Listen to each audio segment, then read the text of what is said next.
Hello, I'm Sunny Williams. I'm up here on the International Space Station. So this is Node 2.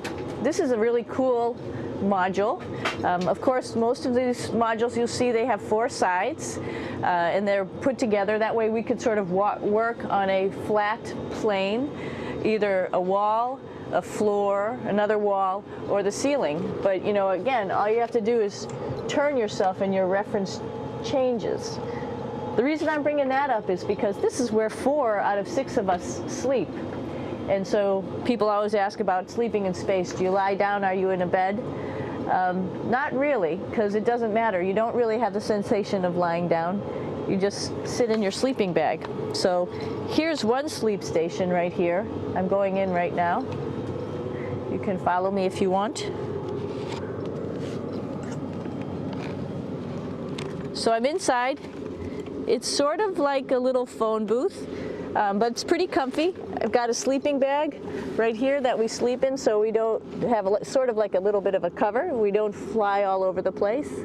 But you know, you can sleep in any orientation. I have it sleeping, feeling like I'm standing up right now, but like you saw, I'm on the floor. But it doesn't matter if I turn over and I sleep upside down. I can't have it, I don't have any sensation in my head that tells me that I'm upside down, so it really doesn't matter.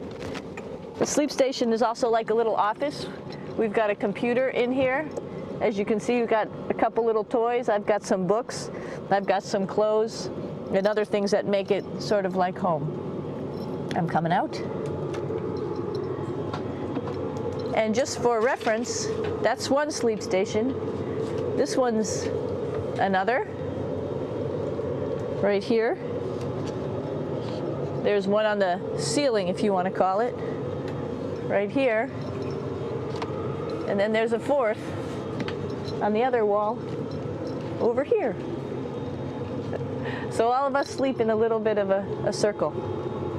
All right, come on back. There's more to show you.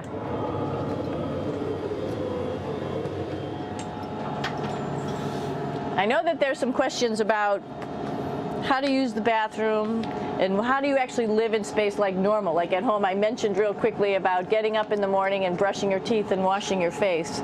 Well, how do you do that? Well, here is the bathroom essentially. You get up in the morning and we have a little kit and it has all the essential things that you need, like your toothbrush and toothpaste and brush. See how much better the brush makes my hair look? I'm just joking. It still stands up straight. It doesn't matter where you are. It's always going to stand up straight while you're up in space. A lot of people ask about toothbrush and toothpaste. So, luckily enough, toothpaste, you can do it upside right this way, is sticky, and so it sticks to your toothbrush. No problem. Another cool thing is that water sticks to your toothbrush too. If you can see it, I'll have some water come out. The water is pretty neat up in space. It'll stick to your toothbrush and it will make a big bubble,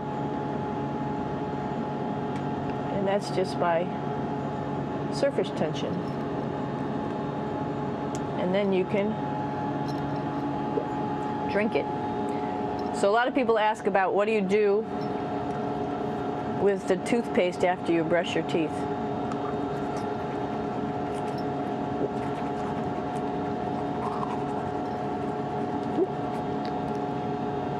Two options. Swallow it, and it's sort of like mouthwash, but it tastes a little gross.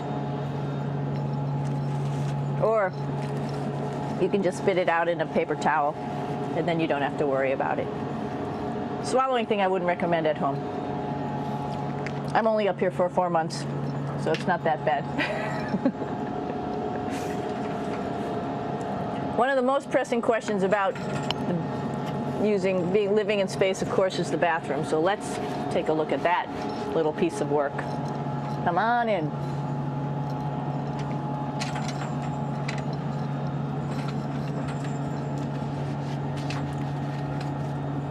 Here we are at the throne. This is awesome. You might see the little You might have noticed the little moon on the outside. This is our orbital outhouse right here.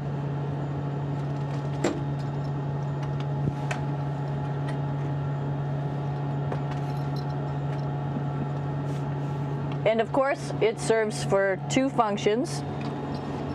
Number two, right here. I'll show you.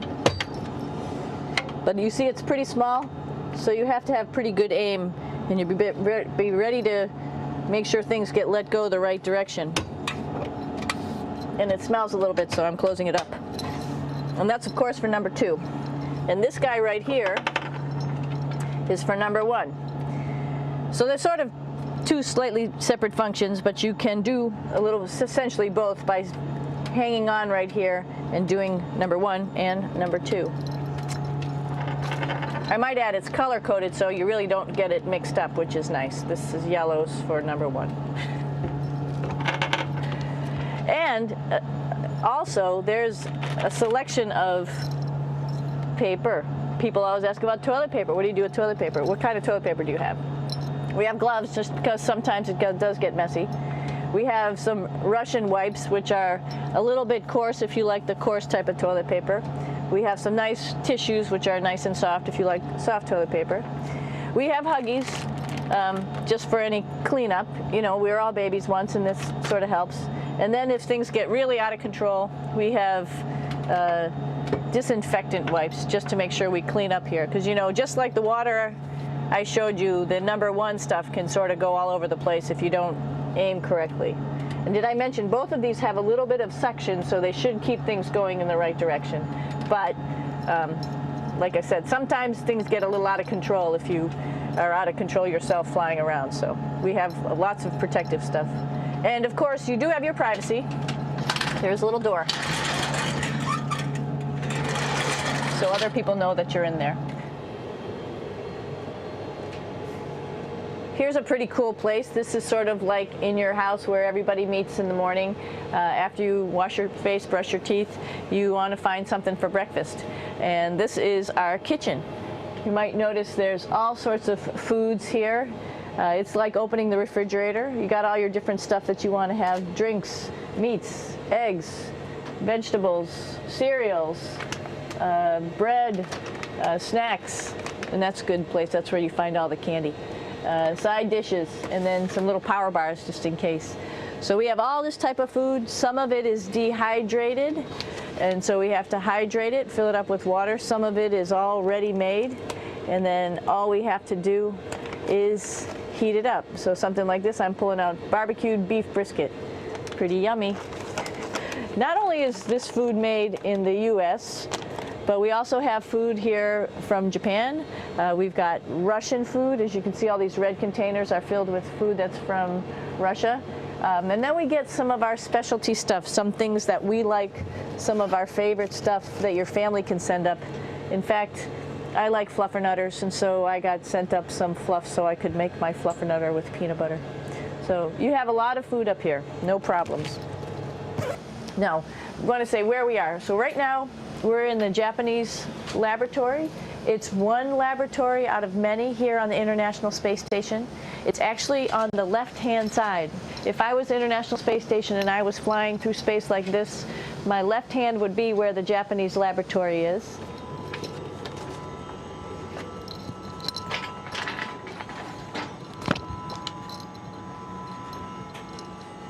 So now again, we're on the right-hand side, all the way on the right of the International Space Station. This is Columbus, the European module. It has science experiments all over. You could see it looks a little bit crowded. And here we do a lot of our medical experiments.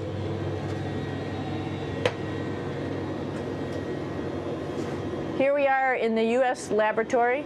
Again, this is a laboratory with science experiments on all of the walls here, all sorts of stuff that we do. And one of the things we also do is we exercise. We have some exercise equipment on board the space station. We need to do that because we lose bone density and muscle mass while we're up here, and that's a result of not having to fight against gravity. So how we keep ourselves in shape are with a bike, a treadmill, and a weightlifting machine. This is the bike. You notice the clip pedals? So all you need to do is actually clip your feet in, and then you can start pedaling. You don't need a seat because you don't sit down. Actually, I haven't sat down for 6 months now, so you don't need any type of seat. Just make sure you're held in with your pedals. You probably see that the bike bounces around a little bit. As I move it, it's not steady and held to the wall firmly. And the reason for that is the space station is pretty big. You saw that there's also solar arrays on the space station. If we start putting any forces into the space station, it's going to make those solar arrays bounce around a little bit. So to prevent that, the machines bounce around a little bit, move around a little bit, and that way we don't put any forces onto the structure of the spacecraft out to the solar arrays. All right, a little farther on. Come on.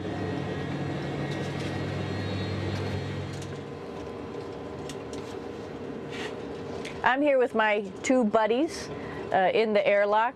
Actually, these are 2 spacesuits that are ready, primed up to go outside, as we call it, to go do a spacewalk in case we have to do anything outside. Some of the things we do outside are just like inside, repairs. We have a lot of electrical boxes and machinery and solar arrays, in fact, that I talked about earlier, that are outside, and sometimes they don't work quite right. Remember, space is really cold and really hot, and it's also the vacuum of space with no pressure, and so some of the equipment doesn't work well all the time. So we might have to go out and do a spacewalk. Right behind me is actually the hatch that you go out into space, and right now we have it filled up with a couple other spacesuits because we've got 4 of them up here and some of our tools. But right behind here is the hatch in which you actually go right outside into the vacuum of space. The spacesuit is pretty big, as you can see. It's like being a football player. Part of the reason it's so big and bulky is because of this backside, this backpack. It's like going on a hike with a backpack, but the backpack and the suit weighs about 300 pounds. Luckily in space, nothing really weighs anything, so you don't feel that it's so heavy. But we need to have such a big suit because that guy back there is essentially the heart of the spacecraft. I call this actually a spacecraft. It has all the oxygen for you. It has all the carbon dioxide removal system for you. It also has a heating and cooling system to make sure to regulate our body temperatures while we're outside. It also has a computer, so it tells you on a display here if there's anything that's going wrong with the suit, if we're running out of oxygen, if we have too much carbon dioxide, or any type of electrical problem. So it's a pretty awesome little spacecraft, and actually got to go out, use my little spacecraft a couple times, and it worked like a charm. Lucky that it works very nice. You might want to see what the helmet looks like. It's pretty cool too. We don't usually go out like this, so you usually can see when the helmet's open. So you can see what it looks like inside. Somebody's little head would be inside of here.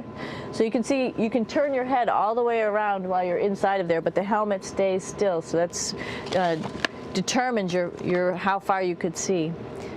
And it's usually pretty sunny out there, so we have to wear our sunglasses, and this is our sunglasses right here, which make you look pretty cool.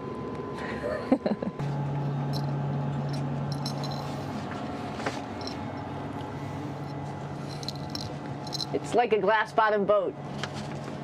This is the cupola. It sticks down below the space station.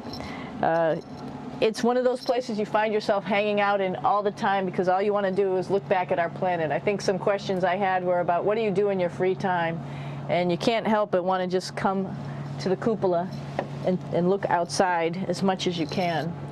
And a lot of folks, I play this game with myself about where we're flying over the Earth. Try to come in here and just guess. After being here for a little while, you can sort of figure it out. You can tell different cloud types over different continents. You can tell different soil types over different continents. So let's see. And then, of course, there's a lot of ocean. So usually we're over the ocean at first glance. I will tell you in just a moment where we are.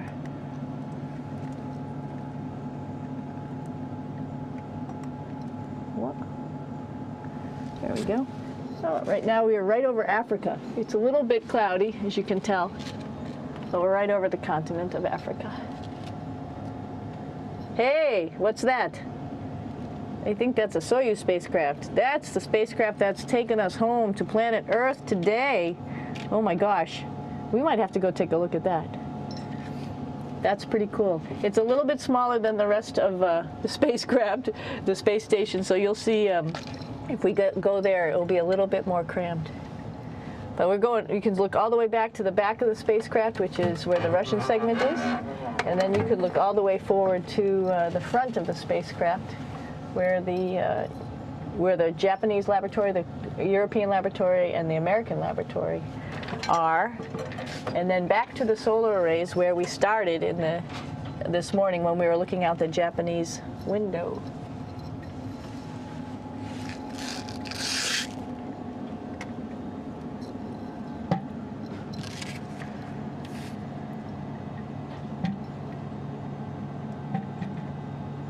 So other questions that were here are, what would you recommend as a job, and to what type of person would want to be an astronaut? I think people who would like to explore, of course people who like math and science, that's what this is all about.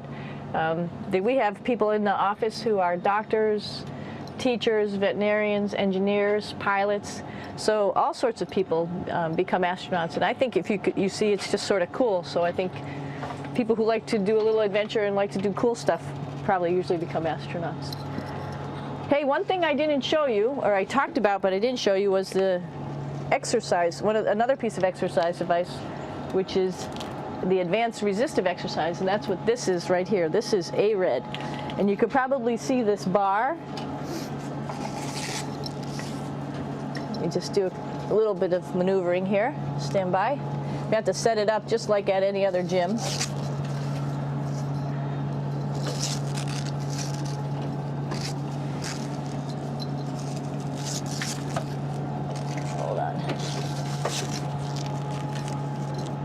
Show you how this works.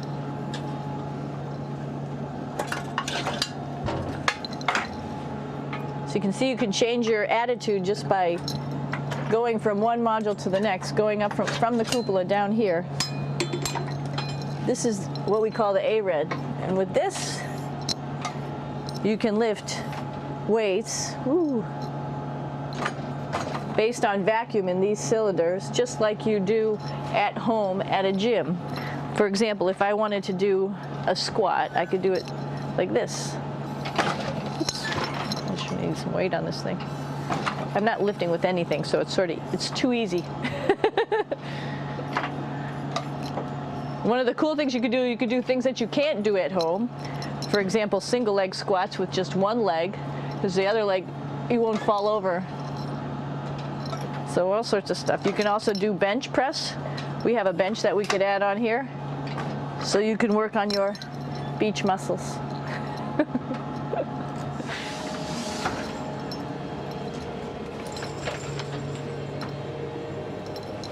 Hey, Aki, what are you doing down there? Crashing things. This is one of the cool things about space, too.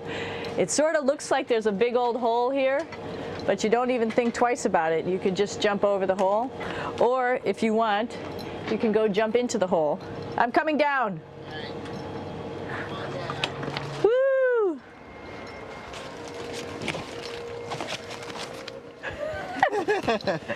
Then you can come right back up again, like Superman. Woo!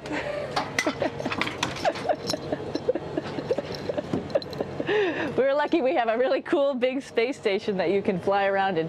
That's actually called the PMM. You might have saw it out the window. It's a big silver canister.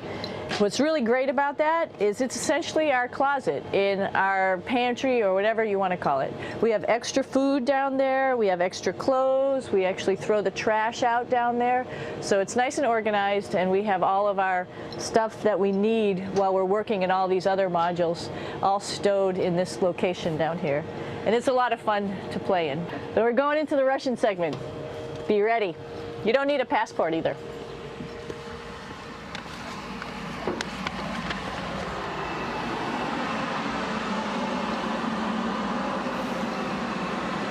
It goes a lot farther back than this. We'll go take a trip and say hello to the boys down there in just a minute. Well, let's do that first, actually, and then we'll go down to the Soyuz at the very end. This is Yevgeny. Hi. Doing a little tour.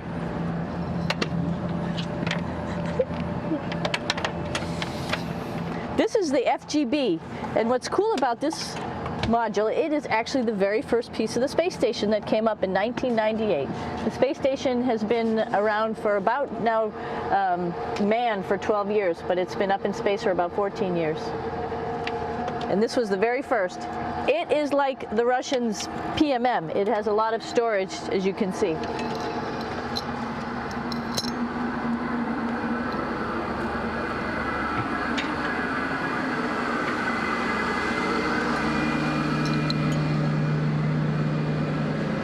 Можно?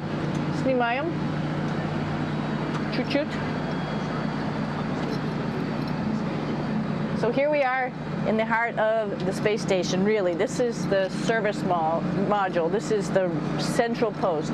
In case we had any problems, I know a couple of the questions were about what type of things do you have to worry about. And some of the things we have to worry about in space are fire. If we had a fire, if we had a depressurization, like we were hit by a micrometeorite and it made a hole, or if we had some type of toxic atmosphere. We use ammonia for our radiator, so there is a possibility that ammonia could come into the vehicle, and then it would be bad for all of us. If we have any of those problems, we come right here, which we call the central post. It is the main heart of the space station. It was also the first computers that came up here that ran the space station, and so behind this wall right here are these main computers. So we gather here as a group of 3 or 6 and then figure out how we're going to either fight the fire, patch the hole, or solve the toxic spill. And what's cool about this module, of course, it's the central post. It also has great windows right down toward Earth. It has controls to fly in visiting spacecraft if they need some assistance right here. It has Russian computers as well as American computers to help us control anything we need to on the space station. It's a couple of our crewmates back there, Oleg Novinsky on the right and Yuri Malenchenko on the left. And there's also a second bathroom here, which is really cool because 6 of us going to one bathroom is really tough. And so there's one bathroom here and one bathroom on the other side where I showed you. And you can probably see on the wall behind Oleg and Yuri some of the heroes of the space program. Sergei Korolev, who was a chief designer of putting men into space, and of course on the right-hand side, Yuri Gagarin, the first man to go into space. So just reminds us of our roots. Yuri, what are you doing? Что делать? Coffee. Making coffee? Yeah. Oh. Black coffee. Yeah. Looks good. Okay. Спасибо. We're going to check out our Soyuz real quick. Make sure it's ready to go. All right, back to the Soyuz.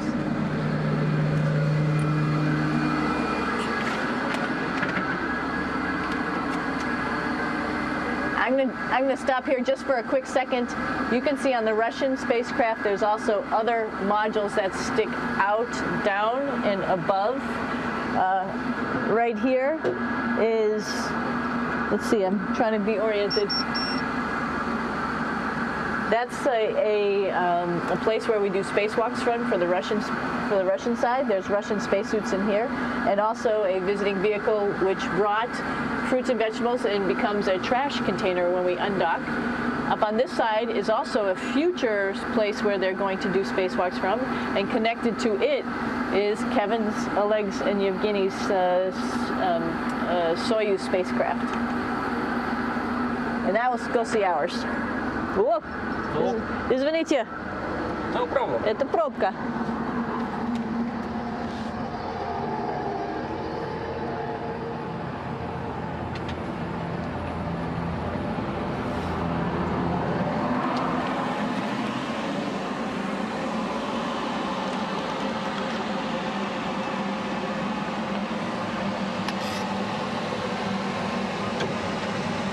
Coming down.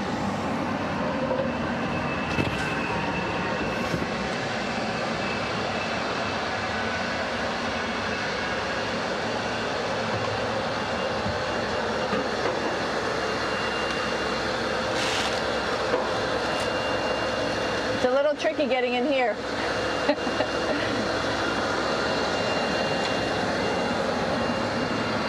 This is the docking probe right here, this big thing.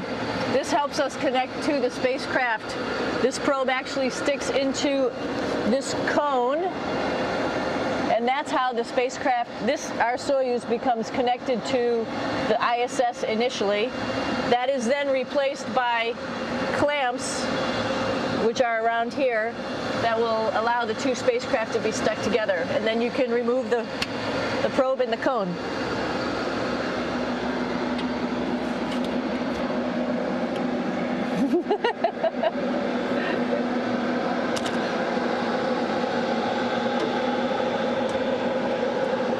You okay?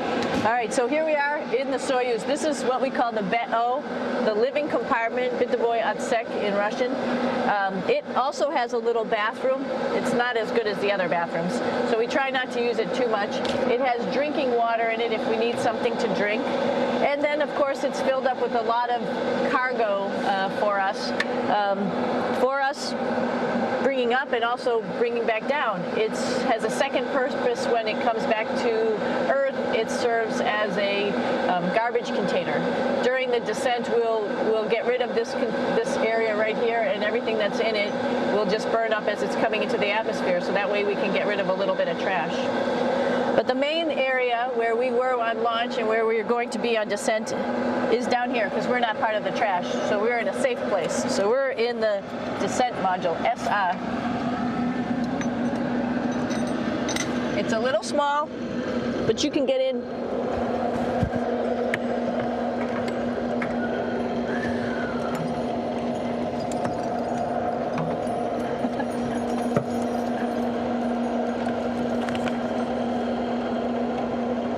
Not sure how well you could see in here. Hold on for a second. I'm going to turn it up this way, just so you could see the hatch and you could see Kevin. It's a little bit small, but we'll come in and show you around. You coming in? Probably not. Okay.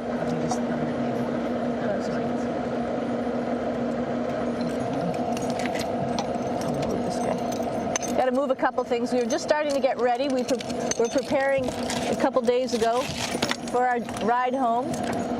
It's a little bit squishy, but everybody asks, how do you sit in the Soyuz? And you sort of sit in your seat like this. The seat is molded to your body, and so you can just sort of squish in here and be pretty relaxed. Everybody has a handmade seat for them. And then, of course, there's a control panel, and that's where we do most of our actions and work right here. There's hand controllers which you can fly the vehicle with, and there's a stick right here primarily used for communications when we're trying to talk to the ground. So 3 of us fit in here. Like I said, it's a little squishy, but somehow it seems like we all managed to get in here and fit pretty well, and it's a pretty safe ride home. You're probably wondering, what's all this junk behind us? Well, it's all of our parachute, first of all, and then it's all of our survival gear, just in case we end up landing in some strange place on the planet and nobody's there to rescue us right away. We have all sorts of survival gear with us, keeping us safe in here. So they've pretty much thought of everything. And we'll be home on the planet within the next 12 hours. Pretty shocking.